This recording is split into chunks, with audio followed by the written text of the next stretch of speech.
Hello, everyone, and welcome to the Phytobiomes Alliance webinar series. We have a great webinar for you today. And just to begin, I'm going to go through a brief introduction. So my name is Dusty Gallagher, the project manager for the International Alliance for Phytobiomes Research, or the Phytobiomes Alliance. And I'd first like to thank all of our Phytobiomes Alliance sponsors that you see here on the screen. Without their support, we would not be here today. And so the generous contributions by those that you see on the screen are what makes the Phytobiomes Alliance what it is and the success of our consortium. And so the International Alliance for Phytobiomes Research is a nonprofit pre-competitive research consortium. We're composed of members from industry, academia, and government. And our overall goal is to create a paradigm shift in agricultural research and production. It is our vision that by 2050, all agricultural producers would have the technology. Think of them in a field with a handheld device that will allow them to determine the best combinations of crops, management practices, and inputs for a specific site in a given year. And this information would be supported by predictive and prescriptive analytics based on geophysical and biological conditions. So the strategy of the Alliance to meet this vision is to identify the gaps in research tools and technologies and develop project teams and research projects to address them. So just quickly, a phytobiomes is a plant that is growing in a particular substrate. And so in this infographic, you see soil, but it could also be many different kinds of substrates that the plant grows in.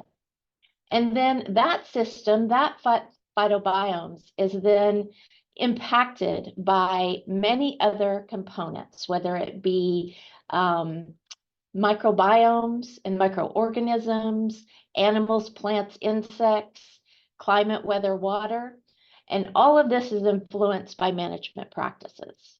So again, the phytobiome strategy is to identify the gaps within these components and then move agricultural research to a systems approach based on this phytobiome.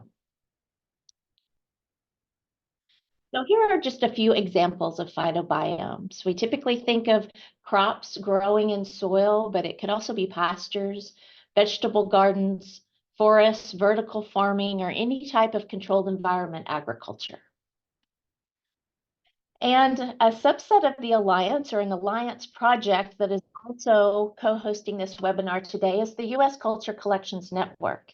And this network is a NSF-funded research coordination network that is designed to bring together scientists who work with, collect, isolate living microbe collections. And this is a partnership with the Phytobiomes Alliance. And one of the major focuses of USCCN currently is to build a public registry of microbial collections. So think of this as a census of microbes. And so we're reaching out to those researchers, the academicians, even private industry who have any microbial collections. And we're asking them to input some information into an online registry. And this information is crucial to those that wish to use these valuable resources, and also could be very helpful in the commercialization of some new products developed by these microbes. And this is voluntary information, and it's housed on the USCCN website.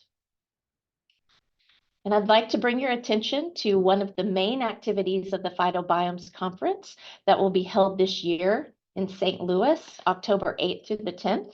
and that's our International Phytobiomes Conference. And this really is the culmination of all of the information and projects of the Phytobiomes Alliance. And so we will be discussing and hearing some wonderful presentations from multidisciplinary research work on a number of different topics. And we'll also be continuing this webinar series, so stay tuned for more information about upcoming webinars. So I want to thank you for your participation. The websites of both of the groups, the Phytobiomes Alliance and USCCN, is here on the screen and will also be added to the information that you will see within Zoom today. And so please follow us on all of our social media channels, and that's a great way to find out information upcoming by these organizations. And so today's webinar, I'd just like to go over the rules of engagement. This webinar is being recorded and will be posted on the Phytobiomes Alliance and the USCCN YouTube channels later today. And just a bit overview, I know everyone is very familiar with the Zoom platform, but during the presentation, as you're hearing from these speakers, if you have any questions or comments, we would like to invite you to submit these in the Q&A panel that you will find typically at the bottom of your screen. And then if you monitor the chat portion of Zoom, then you will see some messages from the organizers of this webinar. And then in the handout section will be links to the websites, will be PDFs of the slides given today, and other information for you. So just remember for the Q&A that we will have at the end of our time, please submit those questions in the Q&A panel. And then if you haven't already, we invite you to register to our mailing lists to receive news about upcoming events. And that link will also be posted in the chat panel. So without further ado, I would like to welcome our panelists today who will be discussing the UK Crop Microbiome Cryobank, a utility to support phytobiomes research. And today we have Matt Ryan with CABI in the UK, Nicola Holden, Scotland's Rural College, Jake Malone from the John Innes Centre, and Tim Mauchline from Rothamsted Research in the UK. So we would like to welcome all of you to our webinar today, and they will be tag teaming the presentation. So I will turn it over to Matt Ryan, who will begin. Thank you very much, Dusty. On behalf of Tim, Jake, Nick, and the whole Cryobank team, we're very grateful for the opportunity to present this webinar today. So in this presentation, we'll look at the background of why we need to preserve and store material to support phytobiomes research. I'll give you a little bit about the project, the partners and the ambition of the project, and our approach to cryobanking. And then I'll hand over to Tim, Nick and Jake as we look in more detail about how we generated the resource and how we've in fact characterizing it and ultimately utilizing it for the future. So to start, we need to really assess where we are now as a global community. Culture collections have long supported microbiology research, but they generally only store exenic cultures, that is, cultures stored in pure format. Very few culture collections actually store more complex samples, be they microbial consortia or the actual microbiome environmental samples themselves. Biobanks are another really important facility, but they have been quite different in their operation from culture collections. And typically, they would only either store dead or fixed material, such as museums, or viable seeds or medical-related resources.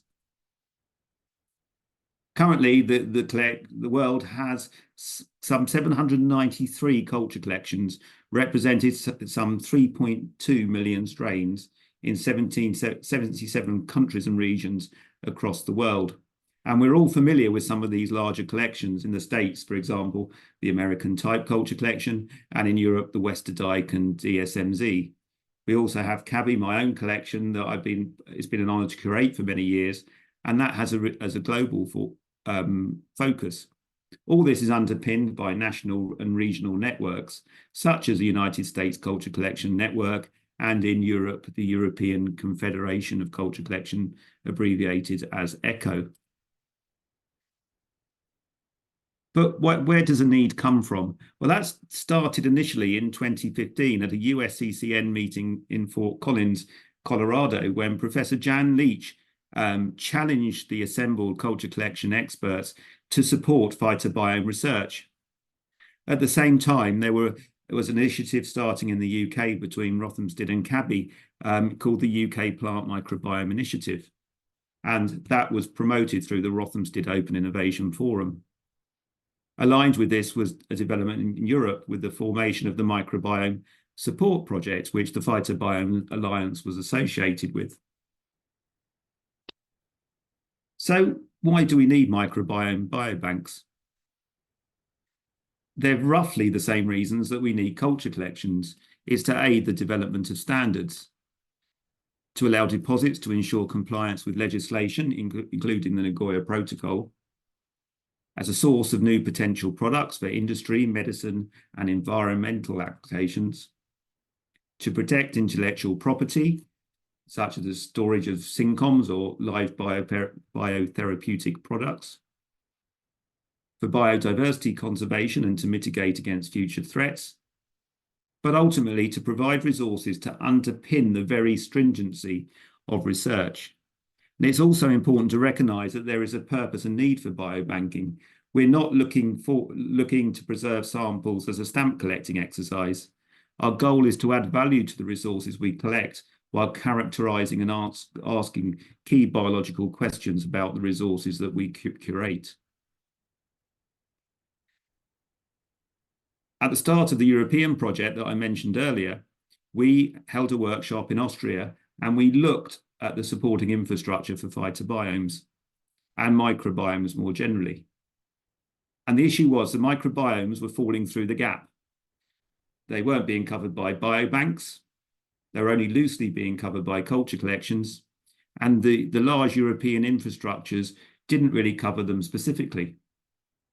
And this is an opportunity to mention an EU project that is brilliantly led by Tanja Kostik at the Austrian Institute of Technology, where we're looking across domains, not just in the plant microbial area, but also in the marine and human areas. And this is entitled an RI enabler. So this is the link to ensure that the research infrastructures approach this in a validated way. And hopefully this will be an opportunity for another webinar in the future. So why do we want to preserve microbiomes and what's the aim? Obviously, we can preserve and store actual cultural isolates. And the aim is to do that without change to their genomic or physiological integrity. We can store the nucleic acids. But the real challenge comes in storing environmental samples. And we want to store them in a format that allows microbes to be recovered from them at a later date. And that is really key because we don't know what technologies will come along tomorrow to allow us to do that. Another really important factor is that microbiomes are dynamic. So we're only looking at a snapshot in time, but we're still looking to retain the viability, genomic stability, and functional potential of those samples. And that's incredibly important if you want to maintain activities for future biological applications. So this is where the UK Crop Microbiome Cryobank came about. It's funded by the BBSRC, and it looks to establish a comprehensive platform to facilitate research towards optimizing plant yield in an integrated crop management framework. It is focused on key UK crops. They are wheat, oilseed rape, or canola as it's known in the States, barley, oats, sugar beet, and beans. And it is a collaboration between 5 institutes: the John Innes Centre, Rothamsted Research, CABI, the James Hutton Institute, and Scotland's Rural College. And it's important to note that we could not have undertaken the project without the key collaboration of those institutes. The project is structured around 4 separate work packages. Firstly, is the collection and production and culture of samples, and Tim will tell you about that in a few moments. The genomics and bioinformatics, which is managed by Nick, and then the actual physical cryobank that is located at CABI in Egham in the UK and soon to be moved to a new site at Silwood Park in Berkshire. And then finally, the utility of the resource, which is being managed by Jake Malone. We've approached this using 2 cooling methods. So we take the samples and we've applied a control rate cooling method. This is a standard method used by culture collections for preserving exenic microbes. That will capture most freeze-tolerant organisms. And we've backed that up with an encapsulation vitrification approach, which will hopefully, and we know it does actually, capture the more delicate and freeze-recalcitrant organisms. For our actual cultures, we've used a high throughput approach, and that's really important because we can handle 96 cultures per run rather than 1 in an ampule. And that's led to a physical resource that's now complete. Over the course of the last 3 years, we've preserved 4,800 individual cryovials by both of the methods. That represents not only bulk soil and rhizoplane samples, but we've also validated that with 36 culturable isolates, 36,000 culturable isolates in microtiter plates. And that is a huge resource. The actual CABI collection is only 30,000 strong. We have increased that over the course of the last 3 years. And we know that our preservation methods work. I can't go into more detail because this work is subject to publication. But effectively, if you preserve a microbiome, you can recover microbes afterwards. We have a lot of data that we're looking at the moment, but obviously more research is required. And that's something that the EU project is looking at as well. I'm now going to hand over to Tim Mauchline, who's going to talk to us about how we've actually generated the resource and how we're functionally characterizing it. Over to you, Tim. Thanks a lot, Matt. Okay, yes, as Matt said, what I'd like to do now is tell you all about what we've actually done to build the resource. So this really has come about from a large sampling campaign across UK field soil types. And what this has been built on is the knowledge from a previous project, which was called the Assist project. And from this, there was a large array of different soil types that were available. So what we've managed to do in this study is actually go to assess the data for these different soil types from these different farm locations. And from there, what we wanted to do was actually generate and collect the soil from these from a subset of these locations. And what we wanted to do was make sure that we did this from across the whole area of the UK. So as you can see, according to the map on the right there, where we have is a cluster of 3 points in the north, including Scotland, some in the west going towards Wales there, and then also in the southeast. And the idea being that each of these 3 clusters contained an example of a sandy soil, a clay soil, and a silty soil. And so what we've managed to do is build this entire resource of 9 different soil types. And the idea being, as Matt's already touched on, is that we've used important crops for UK agriculture. So this is actually 6 different crops. And then we also have bulk soil controls. And for each of these, we've then collected the soil from these and actually done this experiment, which is the whole basis of the resource. So thanks, Matt. So this here is an example of some of the pot experiments that we've done. And you can see on the left there, the nice different colorations of those different soil types. So this is demonstrating the different soils that we actually did sample. And on the right there, there's some examples of the different crops that we've grown. So just to recap, we focused on wheat, oilseed rape, barley, oats, sugar beet, and beans. And as I mentioned also, there is the bulk soil controls. And what's quite nice here is we've managed to have a range of different crop types. So we've got cereals, brassicas, as well as legumes. Okay, next slide, please, Matt. Okay, so what we've been able to do in this experiment is, as I mentioned, it's a large pot experiment. It's actually based on 315 different samples. And this is because of the 9 different soil types and 5 replicates of each crop that we've grown, including the bulk soil as well. And so what we're able to do is generate these bulk soil and rhizosphere samples. And from those, we've then generated a large microbial culture collection. And in addition to that, we've also performed DNA extractions on the bulk soil and rhizosphere samples themselves to do a culture independent analysis. And this has allowed us to do amplicon sequencing to get some taxonomic information using both 16S as well as ITS. On a subset of the samples, which was the beans and the wheat samples, we've also done metagenomic shotgun sequencing. And actually on the bacterial isolates themselves, as Matt mentioned, we had 36,000 isolates that we've generated from this project. We're currently undergoing a barcoded indexed identification of those, all 36,000. In addition to that, a subset are being whole genome sequenced. And so as you can see, there are multiple types of sequencing data that are being generated from the whole community to the individual isolate. And all of that information is being collected and will be put into the appropriate repositories as indicated on this figure. Next slide, please, Mark.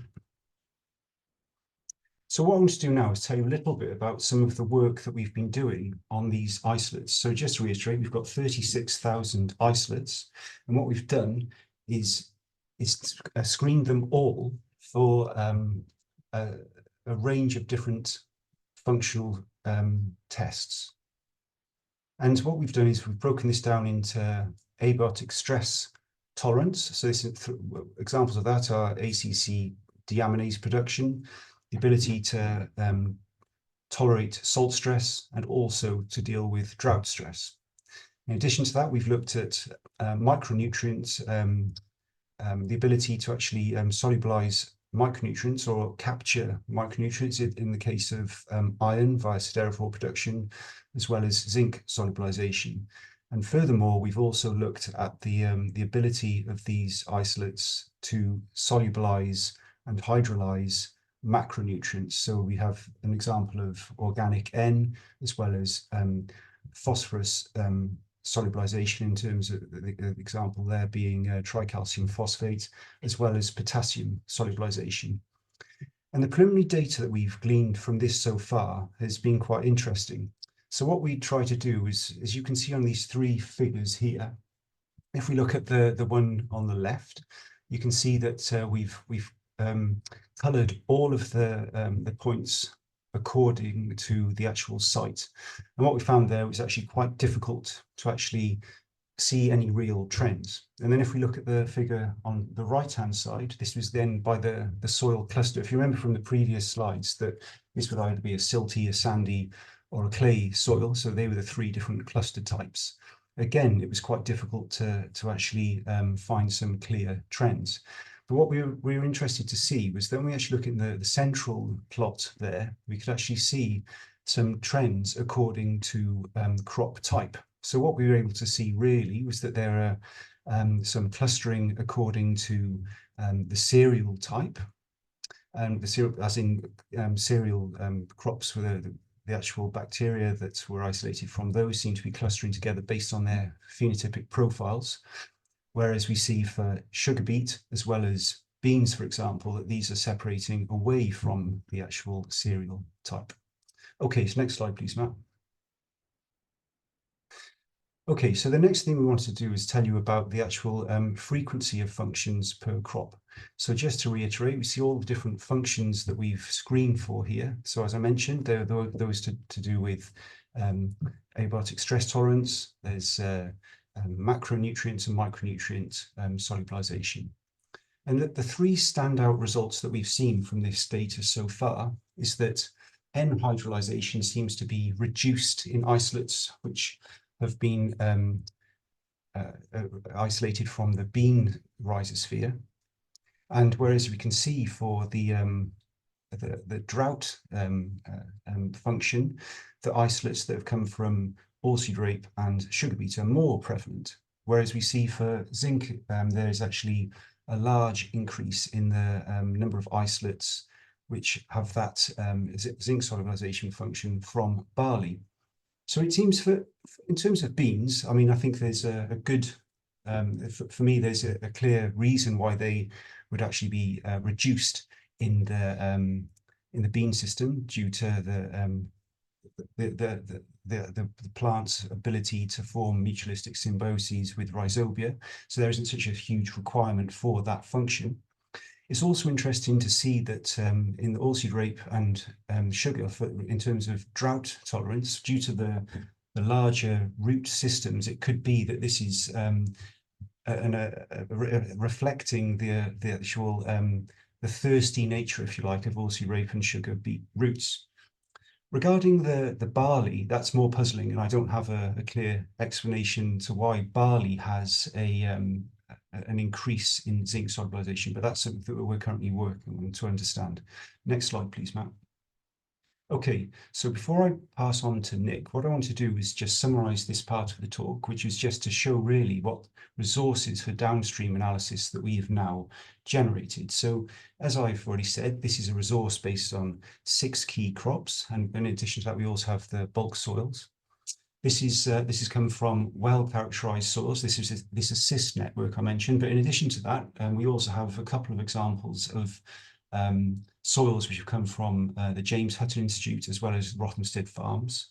The data types that we've been generating are in terms of amplicon sequencing, just to reiterate, 16S and ITS, shotgun metagenomics. We also have a lot of soil metadata. That's why we chose these particular sites in the first place.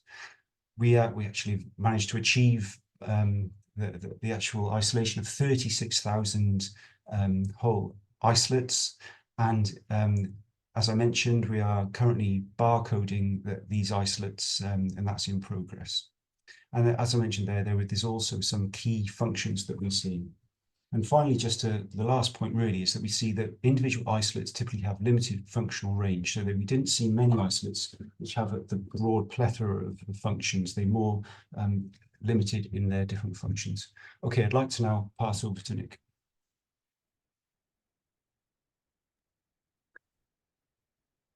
Thank you very much, Tim, for that introduction. Okay, so I'm going to now describe what we're doing in work package 2. And here, Tim has already described this first slide. And this is really an overview of the sequence-dependent data that we are obtaining from this project. So one of the points that I really want to make about the project, oh, hi, you can see me now, is that we are collecting a lot of different sequence types, as Tim had mentioned. But what we want to do, obviously, is put them into the public archives, and so that they are accessible to everybody.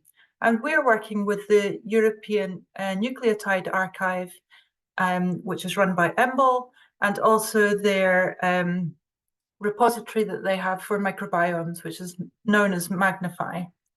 But what we are generating as part of this project is an access portal, and I'll describe that to you. Next slide, please.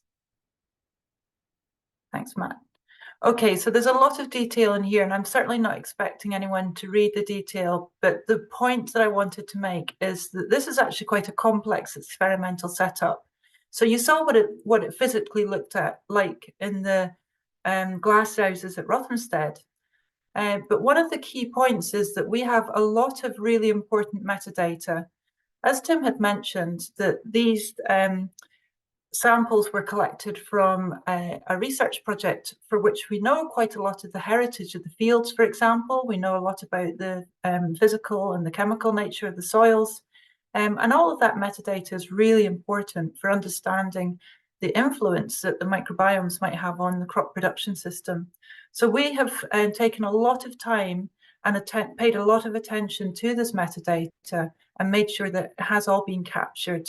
And so it provides an incredibly rich source of data for interrogating the sequences. Next slide, please, Matt. Thank you. Okay, so where are we putting it all? Now, we've got this really nice little website that we've got up and running. And you can find the web address there, agmicrobiomebase.org. So what it is, it's an open access data catalog in terms of its technical ability of what it will house and how it can be accessed. So what we wanted to do was to make it an interface to integrate, query, and visualize the sequence-based data and that very important metadata that I mentioned as well. What it does do is give direct links to the sequence repositories that we've got, like ENA and Magnify. But I should say that this is currently in development. This is very much in development. So at the moment, what we have is some of the 16S amplicon data in there, and we have a very nice example for spring wheat. And I've shown you some of the outputs in tabular form and some of the graphs that are associated with that as well. And what I would like to point out is the funding source for this project has funded other similar projects. So we are generating a biological and bioinformatics resource. And we have lots of other examples of other projects under the same funding scheme where they have developed something really quite spectacular. And I'm really pleased to see that, what we are doing very much aligns with the trajectory of some of these other projects that are funded in the same scheme. So yeah, watch this space for developments for Ag Microbiome Base. Next slide, please. And now what I'm going to do is just show you a couple of the data outputs that we have here. I'm not going to go into too much detail like the others, but just to give you a flavor of what we're getting, and it's pretty powerful. So since we have such a large data set and robust data set, we're getting some very, very nice information. And what these different colored shapes and symbols are showing you is that we've got very nice taxonomic diversity within our total sample set. And what we're showing here is the diversity between different samples. So we can compare one against the other, for example, and see how similar or different they are. And this just gives you a nice flavor for that taxonomic diversity. And this example was based on the 16S for all of the different crop types in all of the different soil locale combinations. Next slide, please. And what I've done here is I've just taken the data for just one of those crops. So this is sugar beet. And what we can do with the data, for example, is not just look at the taxonomic composition, but we can also look at the actual variation within, or the microbiome, sorry, within a particular crop. So what we've got is just one crop, sugar beet, and we can compare different soil type locales, and we can see where those similarities are and where the differences are. And again, this is focusing on the 16S amplicon, so this is looking at taxonomies that are similar. But I should mention a really important point here as well. So I think this is where we are generating a very rich data set, because what I'm describing here is the 16S amplicon, or the taxonomic composition data. But you've already heard from Tim's talk that we have got different sets of drivers that are differentiating on the isolate basis.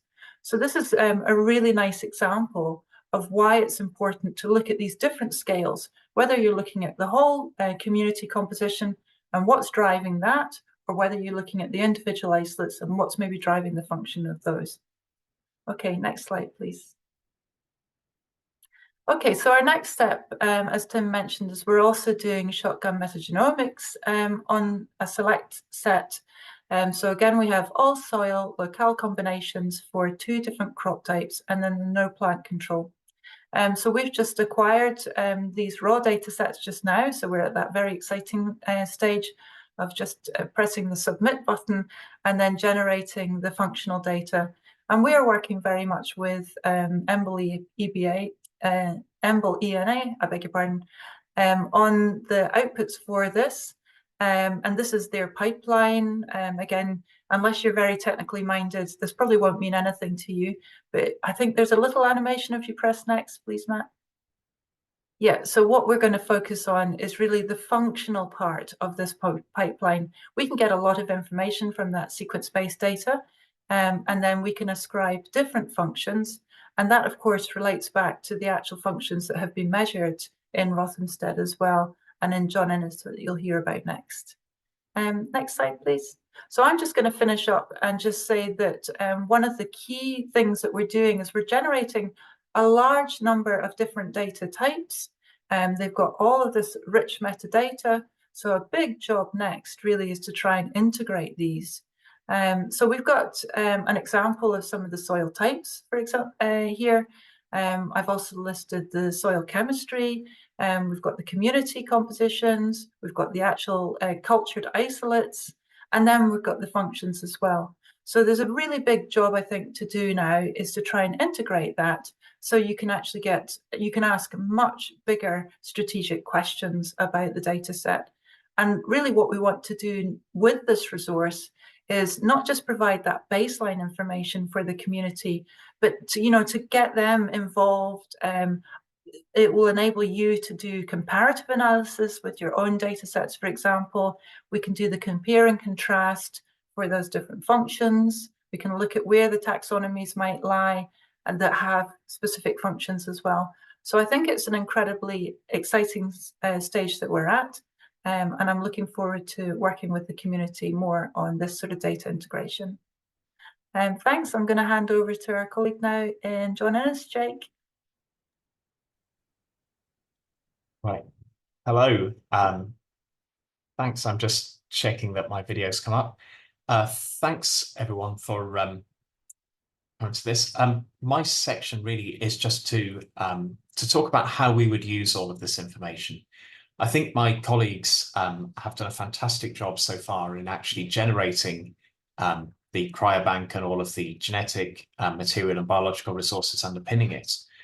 What we want to do in John Innes is to show how the cryobank can be used. Can you move on to the next, please? Thank you.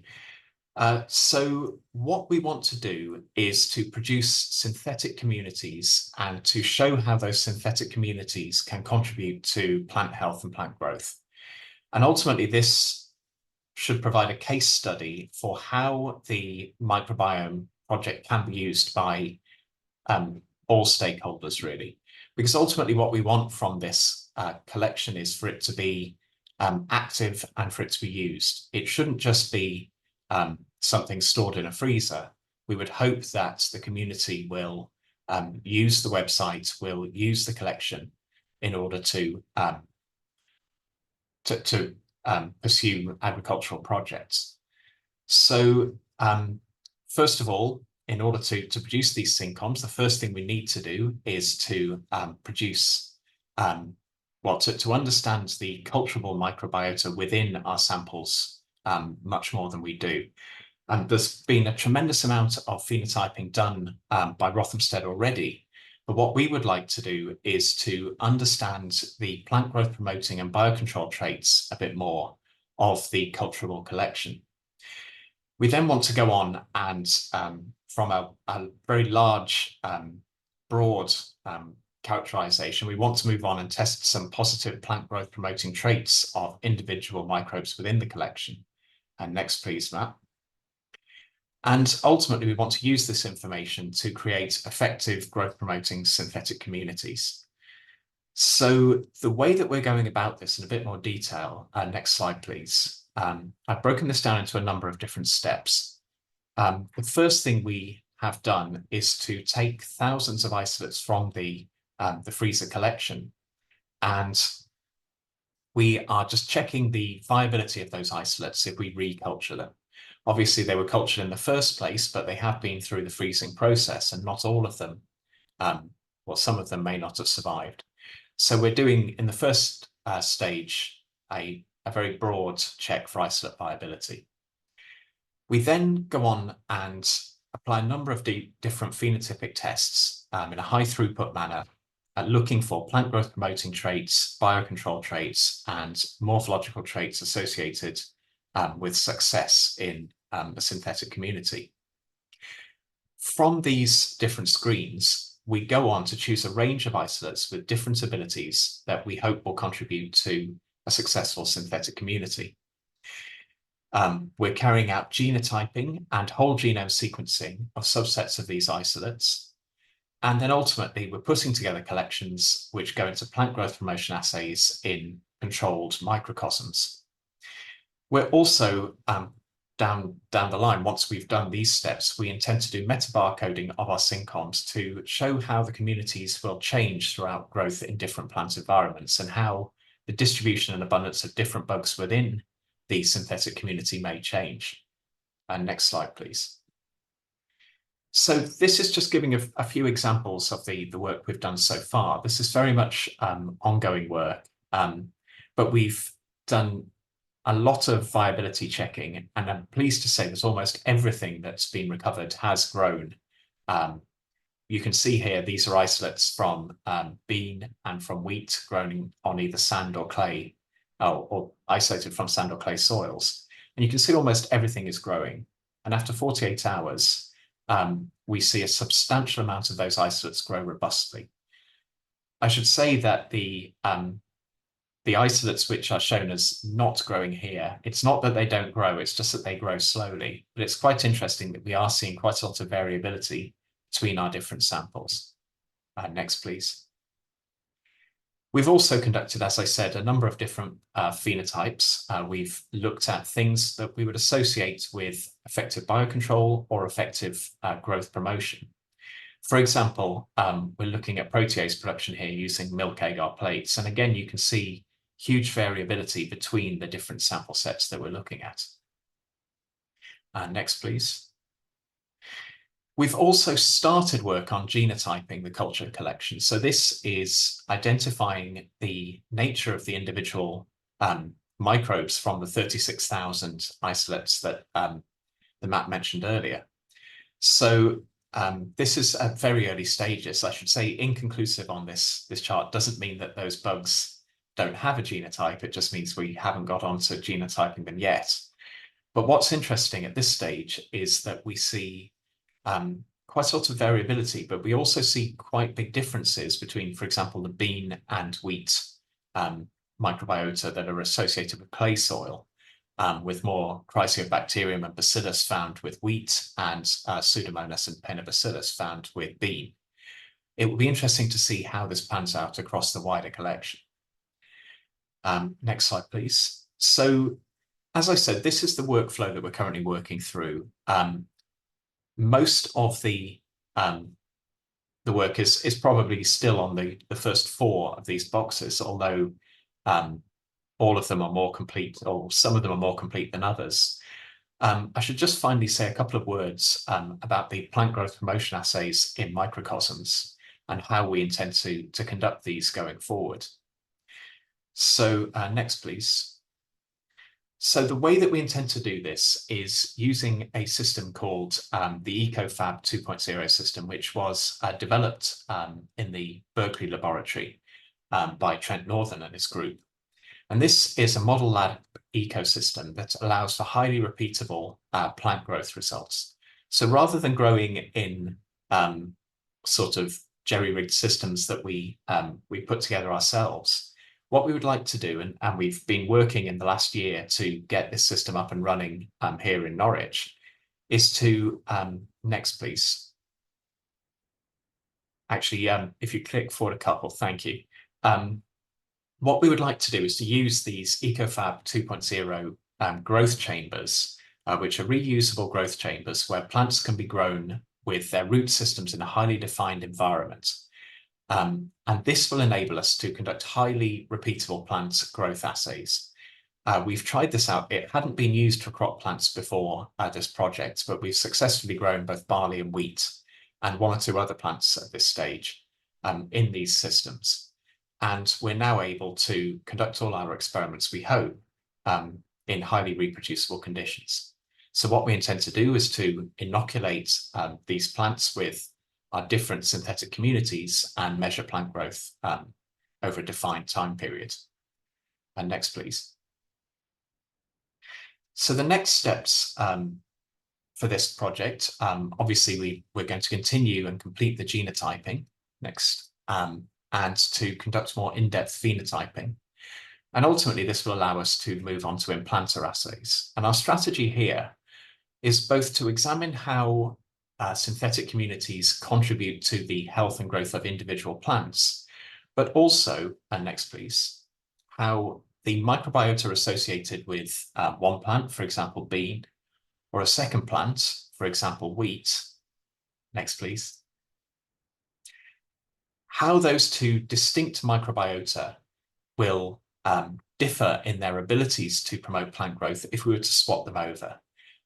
As Tim was saying earlier, we know that the functional traits associated with these different microbial communities really do seem to be driven by the plant species itself. So were we to make a swap, next please, and swap the bean microbiota for the wheat or vice versa, next please, then we would hope to see some interesting differences in terms of their abilities to promote plant growth. So the final thing to say from me really is to move on and summarize the whole project. So at this stage, we have a number of key conclusions. We can say that the cryobank thus far has been highly successful. We hope it's going to be both a utility and a model for supporting phytobiomes research going forward. We've shown that you can successfully preserve soil samples and retain almost all of their functional diversity.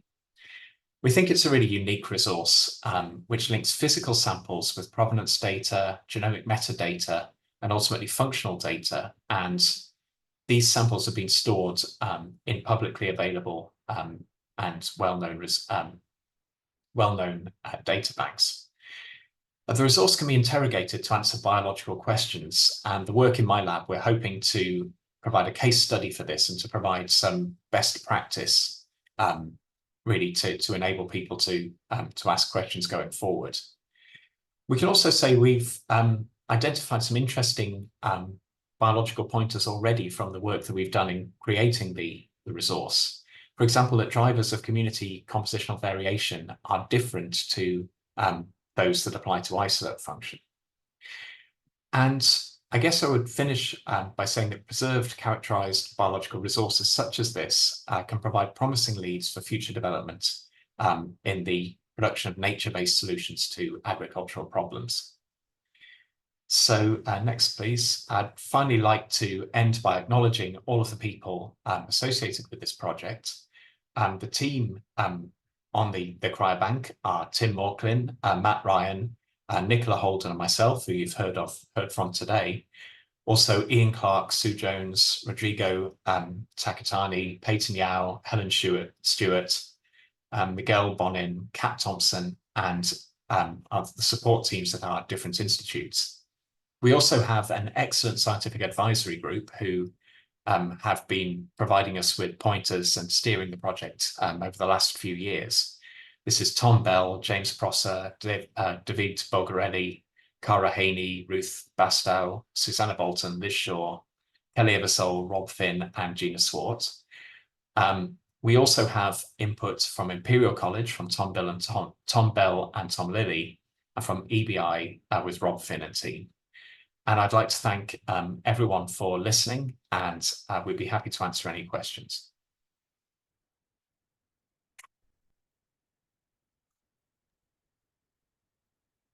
Thank you to our panelists and our presenters today.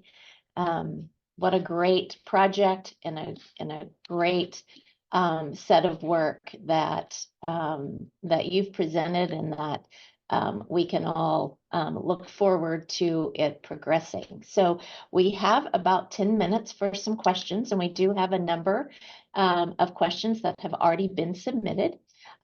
So I will just begin.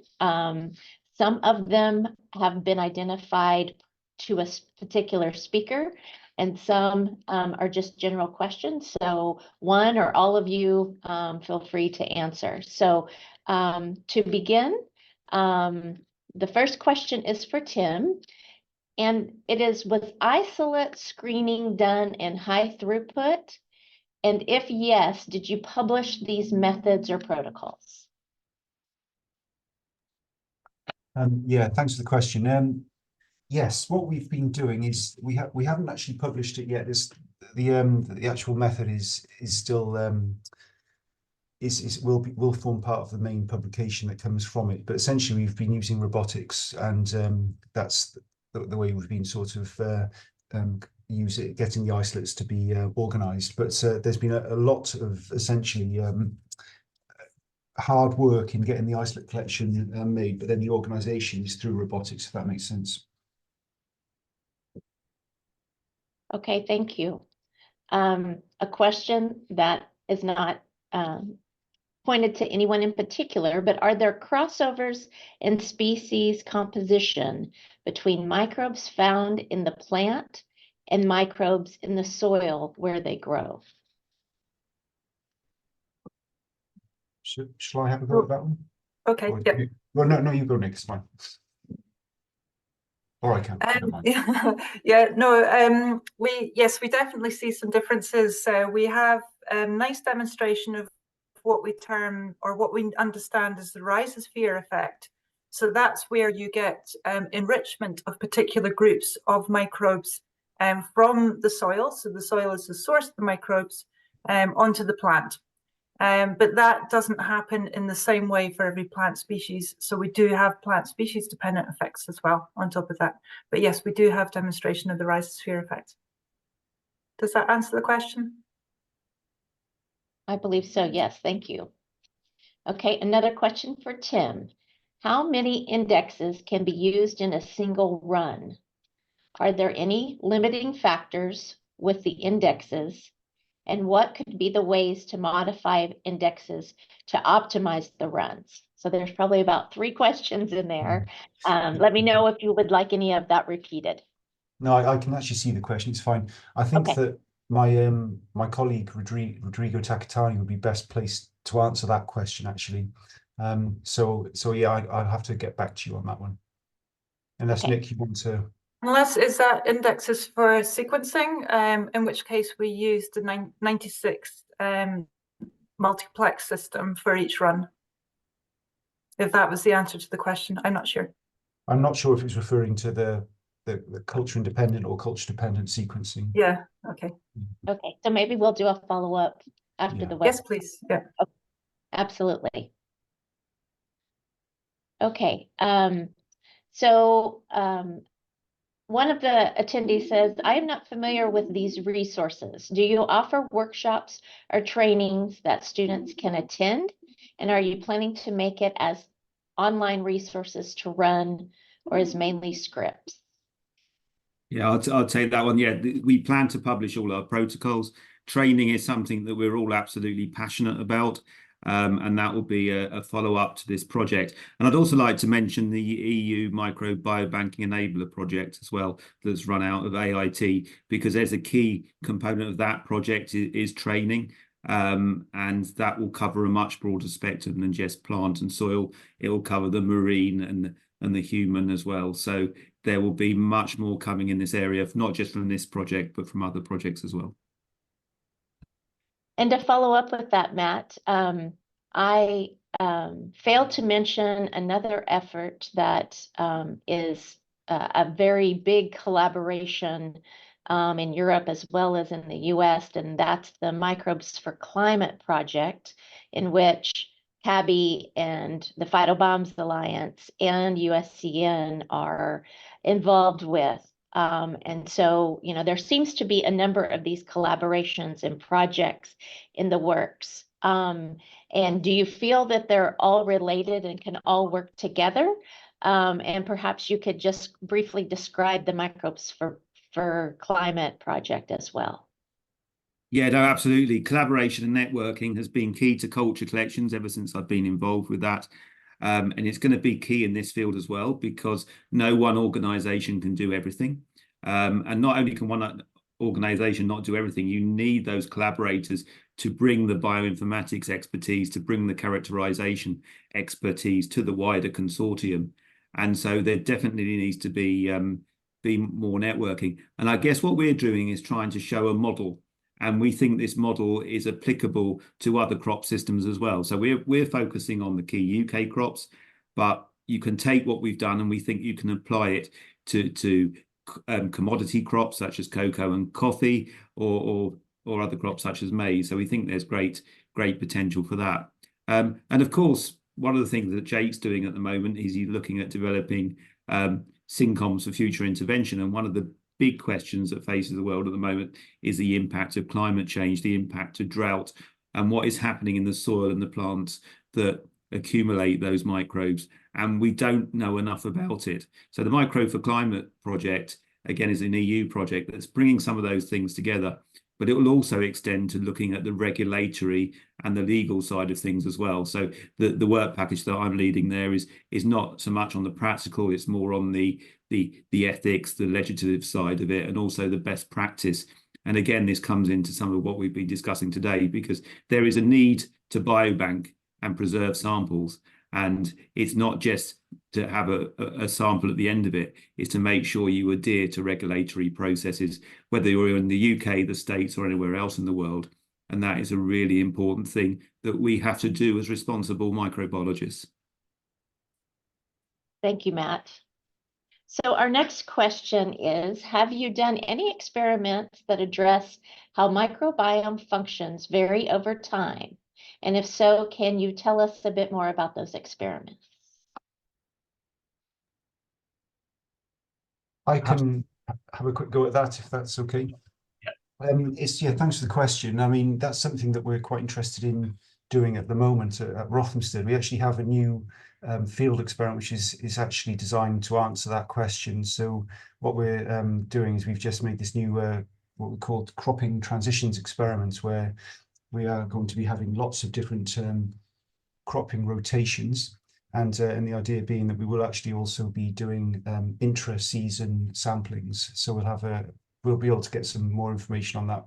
We have done some work in that sort of zone, if you like, in the past, but there was more detail required. So that's why we were actually designed this new experiment.